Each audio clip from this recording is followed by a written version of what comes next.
Assalamualaikum warahmatullahi wabarakatuh. Nama saya Ismi Latifah dari kelas M01 dengan NIM akhiran 005, mata kuliah pengantar bioteknologi. Apa itu DNA? DNA merupakan senyawa kimia penting pada makhluk hidup yang berfungsi untuk membawa materi genetik atau sifat keturunan khas pada kromosom ke generasi berikutnya. DNA merupakan jenis biomolekul yang menyimpan dan menjadi instruksi genetika setiap organisme dan banyak jenis virus. Molekul DNA terdiri dari dua unsur yang mengelilingi satu sama lain untuk membentuk dan dikenal sebagai heliganda. Lalu, struktur DNA heliganda. DNA merupakan rangkaian nukleotida. Setiap nukleotida tersusun dari substansi dasar yaitu gula pentosa, gugus fosfat, dan makanan basah.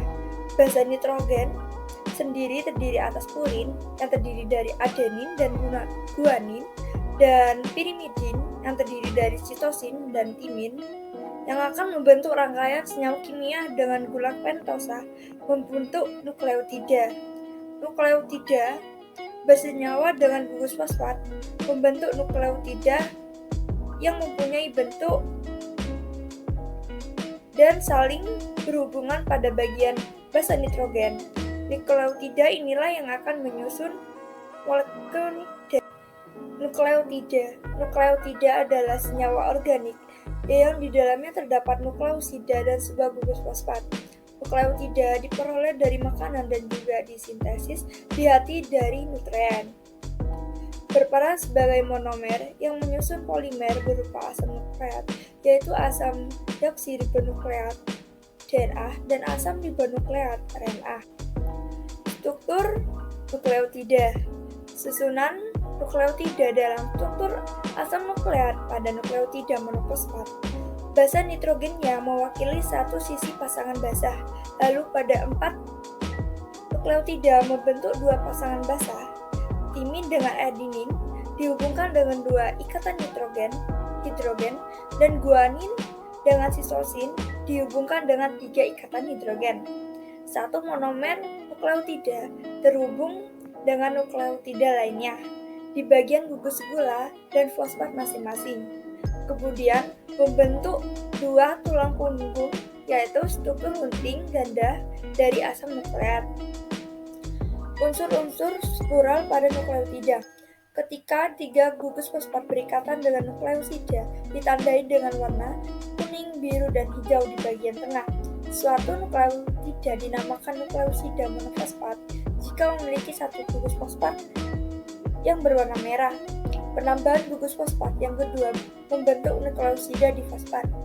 Penambahan gugus fosfat yang ketiga membentuk nukleosida trifosfat. Basa nukleosida diberi keterangan sebagai base dan glycosidic bond, yaitu ikatan glikosidik. 5 basa nukleosida, kelompok purina dan pirimida dicantumkan di bagian kanan biru. Penyusun nukleotida. Nukleotida tersusun atas 3 subunit. Yang pertama, gugus basa nitrogen heterosiklik, basa nukleotida atau nukleobasa. Yang kedua, gula pentosa, ribosa atau deoksiribosa. Ketiga, gugus fosfat. 4 jenis nukleobasa pada DNA. Yang pertama, adenin ditandai dengan huruf A. Yang kedua, ada guanin ditandai dengan huruf G. Yang ketiga, sitosin ditandai dengan huruf S. Yang keempat ada timin ditandai dengan huruf T. Sedangkan pada RNA tidak terdapat timin, melainkan urasil. Nukleosida. Nukleosida merupakan kerangka dasar terbentuknya AMP, ADP, dan ATP, yang proses pembentukannya biasa terjadi di mitokondria sebagai bagian dari reaksi katabolisme atau respirasi. Nukleosida terdiri dari basa nitrogen yang terikat secara konvalen dengan gula berupa ribosa atau deoksiribosa tetapi tanpa gugus fosfat. Struktur dan penyusun nukleosida. Karena nukleosida merupakan sebutan untuk bagian nukleotida tanpa gugus fosfat, maka nukleosida hanya tersusun dari gula ribosa, deoksiribosa, dan basa nitrogen. Ikatan fosfodiesper. Molekul nukleotida akan membentuk asam nukleat dengan membentuk ikatan fosfodiesper, di mana gugus 5-fosfat pada nukleotida akan berkaitan dengan gugus 3-hidroksil pada unit nukleotida lainnya. Ikatan konvalen pada nukleot terdiri atas gugus fosfat dan gula pentosa yang linear dengan basa nitrogen. Semua ikatan fosfodiesper dapat membentuk rantai panjang yang linear dengan polaritas positif pada 5N dan 3N. Ujung nukleotida yang memiliki posisi 5 dinamakan 5N dan ujung lainnya yang memiliki posisi juga dinamakan 3N. Berdasarkan konvensi rantai single, asam nukleat selalu digambarkan dengan 5N pada kiri dan 3N pada kanan sehingga arahnya 5/3. Basa nitrogen penyusun DNA. Untai ganda DNA terhubung melalui ikatan hidrogen yang terbentuk di antara pasangan basa nitrogen. Ikatan hidrogen terbentuk antara dua basa nitrogen. Dua jenis pasangan basa mempunyai jumlah ikatan hidrogen yang berbeda. Pasangan adenin dengan timin memiliki 2 hidrogen, sedangkan pasangan guanin dan sitosin memiliki 3 ikatan hidrogen. Pasangan basa yaitu nukleotida dalam DNA atau RNA yang saling komplementer dan terhubung oleh ikatan hidrogen. Pasangan basa sering disebut BP atau base pair. Pada pasangan basa, adenin membentuk pasangan dengan timin dan guanin membentuk pasangan dengan sitosin. Adanya pembentukan basa ini menyebabkan dua untaian DNA saling melengkapi yang bersifat komplementer, dan pembentukan basa juga memungkinkan satu untai DNA berfungsi sebagai cetakan untuk sintesis untai yang lainnya. Macam-macam DNA. Yang pertama ada aDNA, mempunyai 11 basa perputaran lebih aktif dalam sel dibandingkan bDNA. Yang kedua ada bDNA, mempunyai 1 basa perputaran yang digunakan dalam replikasi RNA. Yang ketiga ada cDNA, biasa dikenal dengan klon, merupakan bagian yang digunakan untuk pengujian obat dan identifikasi pada penyakit. Yang keempat ada zDNA, memiliki 12 basa perputaran dan digunakan dalam penerjemahan RNA. Berikut adalah gambar visual dari macam-macam aDNA, bDNA, dan zDNA. aDNA dapat dengan mudah terbentuk dengan rentang purin terangkum. Lalu bDNA disukai oleh urutan yang kurang tergantung pada urutan nukleosida kecil. Selanjutnya zDNA yang paling disukai oleh rantai pirimidin. Lalu purin secara bergantian. Keluarga A dan bDNA merupakan heliks ganda tangan kanan, dan keluarga zDNA memiliki orientasi heliks tangan kiri. Apa itu RNA? RNA merupakan molekul polimer yang ikut berperan dalam berbagai fungsi biologis dalam hal dekode, mengkode, ekspresi gen, dan regulasi. RNA juga dapat diartikan sebagai makromolekul polinukleotida yang berupa rantai tunggal dan tidak berpilin. RNA juga merupakan hasil transkripsi dari suatu fragmen DNA, sehingga RNA merupakan polimer yang jauh lebih pendek apabila dibandingkan dengan DNA. Struktur RNA. RNA memiliki polimer yang tersusun dari sejumlah nukleotida. Setiap nukleotida memiliki 1 gugus fosfat, 1 gugus pentosa, dan 1 gugus basa nitrogen atau basa. Polimer tersusun dari ikatan berselang-seling antara gugus fosfat dari satu nukleotida dengan gugus pentosa dari nukleotida yang lain. Nukleotida, gula ribosa, dan basa nitrogen. Nukleotida merupakan senyawa organik yang terdiri dari sebuah nukleosida dan sebuah gugus fosfat yang tersusun dari 3 subunit, yaitu sebuah gugus basa nukleotida atau nukleobasa, sebuah gula pentosa berupa ribosa atau deoksiribosa, dan setidaknya 1 gugus fosfat. Gula ribosa pada RNA yaitu jenis gula pentosa yang mempunyai gugus hidroksil OH. Basa nitrogen yang menyusun RNA dikelompokkan menjadi basa purin dan pirimidin. Yang purin ada adenin dan guanin, sedangkan yang pirimidin ada sitosin dan urasil. Macam-macam RNA. rRNA memiliki struktur yang panjang dan stabil dan berfungsi untuk menyusun ribosom. mRNA memiliki struktur yang pendek dan tidak stabil sesuai kode genetik DNA yang dibawanya, berfungsi sebagai pembawa kode genetik dari DNA ke ribosom. tRNA memiliki struktur yang paling kecil, berfungsi untuk membawa asam amino yang dibutuhkan, lalu membawanya ke ribosom. Perbedaan DNA dan RNA. Perbedaan DNA dan RNA dibagi menjadi 6 macam. Yang pertama, berdasarkan polinukleotida. Pada DNA, panjang double helix dan berpilin.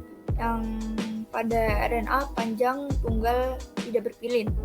Yang kedua, berdasarkan letak. Pada DNA terletak di inti sel, pada RNA terletak di inti sel, sitoplasma, atau ribosom. Yang ketiga, berdasarkan gula pentosa. Pada DNA, gula deoksiribosa, pada RNA, gula ribosa. Yang keempat, berdasarkan nitrogen. Dan pada DNA, purin, adenin, guanin, pirimidin, sitosin, timin. Pada RNA, purin, adenin, guanin, pirimidin, sitosin, urasil. Berdasarkan kadar. Yang kelima, pada DNA statis atau tidak berubah karena tidak dipengaruhi aktivitas sintesis protein maupun aktivitas genetis. Pada RNA dapat berubah karena adanya aktivitas sintesis pada protein. Yang keenam, berdasarkan fungsi. Pada DNA, informasi genetik jangka panjang. DNA menjadi transmisi informasi genetik untuk membuat sel lain dan organisme baru. Pada RNA, mentransfer kode genetik dari inti ke ribosom untuk membuat protein. Dogma sentral. Dogma sentral biologi menjelaskan mengenai proses perubahan gen dari DNA menjadi RNA. RNA menjadi protein. Dogma sentral menjelaskan bagaimana proses pembacaan materi genetik menjadi protein yang berperan di setiap tahap metabolisme dalam tubuh suatu organisme. Dogma sentral. Pada DNA dibagi menjadi 2 fungsi utama, yaitu yang pertama membuat kopi yang tepat pada waktu proses replikasi, lalu yang kedua menurunkan kode-kode informasi yang dimiliki ke mRNA, yaitu ke messenger RNA pada waktu proses transisi. Dengan demikian, mRNA setelahnya dapat menerka informasi. Replikasi DNA merupakan proses penggandaan rantai ganda yang menghasilkan anakan yang sangat identik. Replikasi DNA terjadi secara semi-konservatif, yaitu rantai ganda DNA akan terpisah, dan masing-masing rantai induk akan menjadi cetakan untuk rantai baru. Proses replikasi DNA yang pertama yaitu helikase, memisahkan ikatan ganda DNA. Yang kedua, protein, mengikat rantai tunggal, menstabilkan rantai tunggal. Yang ketiga, leading strand, dibentuk berkelanjutan oleh DNA polimerase. Yang keempat, lagging strand, dibentuk sepotong-sepotong. Primase membentuk RNA primer yang akan diperpanjang DNA polimerase untuk membentuk fragmen Okazaki.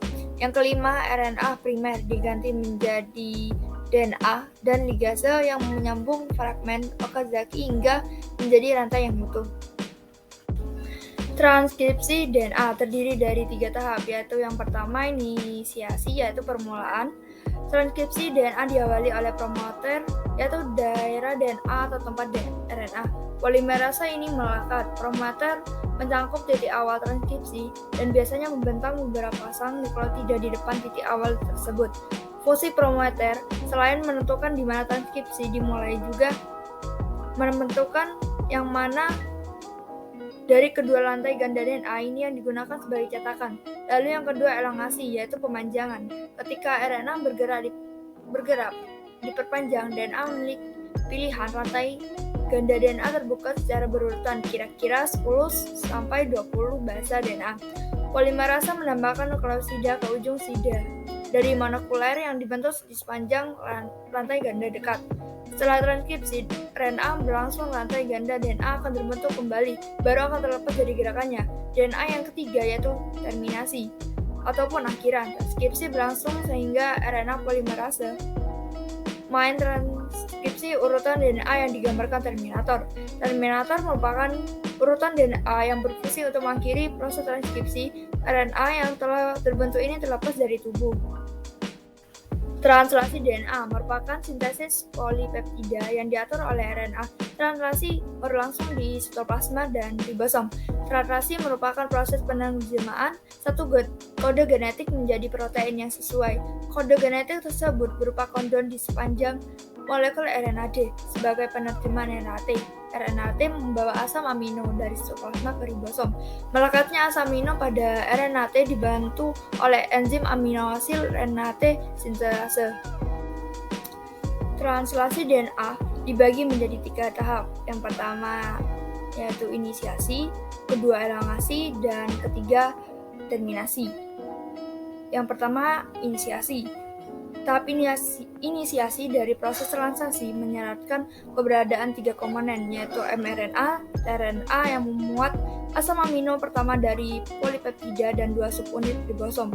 Proses dimulai ketika subunit ribosom kecil mengikatkan diri pada mRNA dan tRNA inisiator. Subunit ribosom kecil melekat pada tempat tertentu di ujung 5, arah ke hulu dari mRNA, arah ke hilir dari tempat tersebut terdapat kodon inisiasi AUG, di mana proses translasi sebenarnya dimulai. Kemudian molekul tRNA inisiator yang membawa asam amino metionin melekat pada kodon inisiasi. Yang kedua, elongasi. Pada tahap pemanjangan translasi, asam amino kedua ditambahkan di belakang asam amino pertama, metionin. Kodon mRNA pada ribosom membantu ikatan hidrogen dengan antikodon molekul RNA yang baru masuk dan membawa asam amino yang sesuai. Molekul rRNA dari subunit ribosom besar berfungsi sebagai enzim, yaitu mengkatalis pembentukan ikatan polipeptida. Enzim ini menggabungkan polipeptida yang sedang memanjang tersebut ke asam amino yang baru tiba. Yang ketiga, terminasi. Tahap akhir dari proses translasi ada terminasi. Pemanjangan berlangsung hingga kodon tanpa stop mencapai ribosom triplet. Pada kodon tanpa stop adalah UAA, UAG, dan UGA. Kodon stop tidak mengkode suatu asam amino pun, melainkan bertindak sebagai tanda untuk menghentikan translasi. Berikut referensinya. Sekian penyampaian materi dari saya. Jika ada kesalahan kata, saya mohon maaf. Wassalamualaikum warahmatullahi wabarakatuh.